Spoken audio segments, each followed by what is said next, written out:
This is Selma Schimmel, and you are looking live at the great city of Chicago, which is once again playing host to the American Society of Clinical Oncology, ASCO. This is ASCO's 49th annual meeting, and this year's theme could not be more appropriate: Building Bridges to Conquer Cancer.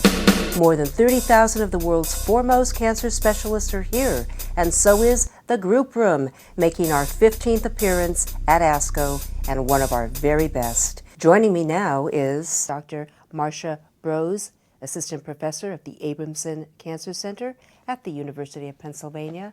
Welcome, Dr. Brose. Thank you for having me. What innovative compounds are available or are showing efficacy now in trials? So much has happened in the last 10 years. I mean, we actually now know that over 70% of the patients who have the differentiated subtype of thyroid cancer, actually it's associated, and even medullary too, they're associated with changes in the kinases that are in the cells. And the kinases that are in the cells are often responsible for the activity of what we call growth or proliferation pathways. Since 2002, we've also known that there are BRAF mutations. You may have heard of them because the BRAF mutations are in melanoma. So all of a sudden, at the same time we were finding out molecularly the underlying changes in the cells, we were also discovering a new class of agents, which are, of course, kinase inhibitors. They were showing tremendous progress in kidney cancer and advanced liver cancer, as far as the drug we were using, which was sorafenib. When you have a rare cancer, while there might be 60,000 thyroid cancers in a year, only maybe 2,000 to 6,000 will actually require additional therapy. So now we go from a common cancer down to actually a rare cancer. It's very hard to get industry to be interested in cancers where not that many people are going to participate. It's not breast cancer. And so getting funding and getting the support has also been challenging. We benefit from, the bridge from, we had this in renal cancer. Well, there's similarities. Thyroid cancer is very vascular. We'll take the kinase inhibitors that inhibit angiogenesis, the angiogenesis inhibitors. We'll take in thyroid cancer something that actually have activity with BRAF activity. Try to draw parallels with other success stories, and that's exactly what happened here. At the time we started, there were 2 kinase inhibitors that were readily available. Now there are many. It was sorafenib and also sunitinib. At that time we did a phase 2 trial, and we showed activity. The endocrinologist I worked with, I had to pull her off the roof. She had never, ever seen anyone whose tumor shrunk at all.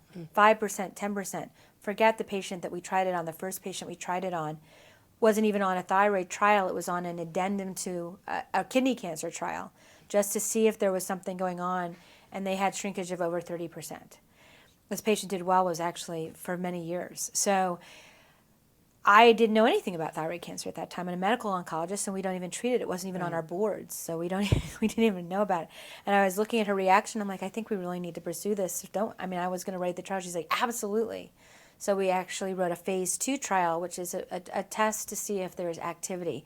It's a signal-generating trial. It doesn't give you really the final numbers of how many patients will respond and for how long, but it tells you, will there be responses? Tell us about the results of the study, and what does this mean going forward? So the study that we presented here at ASCO was called the DECISON trial, and it was the study of sorafenib specifically for patients who failed surgery and radioactive iodine and who have progressing disease.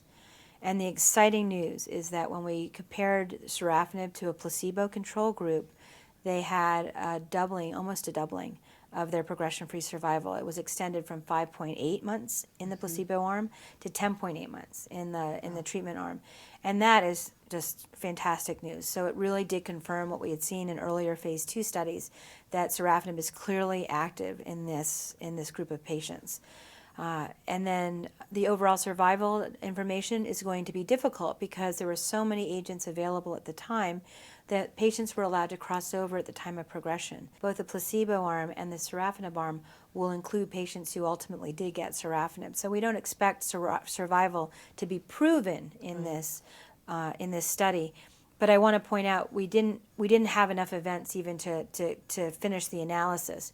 But it does not mean that there's no survival benefit to this drug. I want to make that very clear. It means that we don't know, and we won't be able to test that probably from this study. We will have to figure that another way.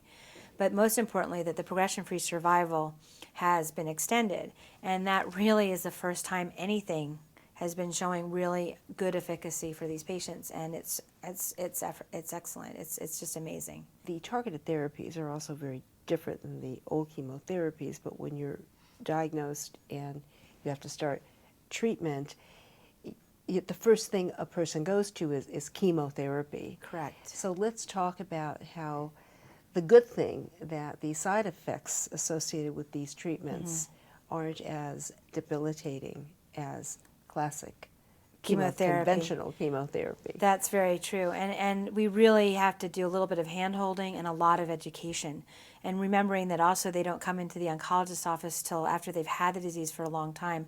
We have some catch-up with them, often to dispel a lot of fear, misconception, movies that they've seen. Right. I mean, their ideas of what it involves, even, I would even say, their ideas of what traditional chemotherapy is probably 10 times worse than it really is. But the good news is the targeted therapies is even better. The side effects are inconvenient and annoying, but they're manageable, many times with either creams or over-the-counter medications.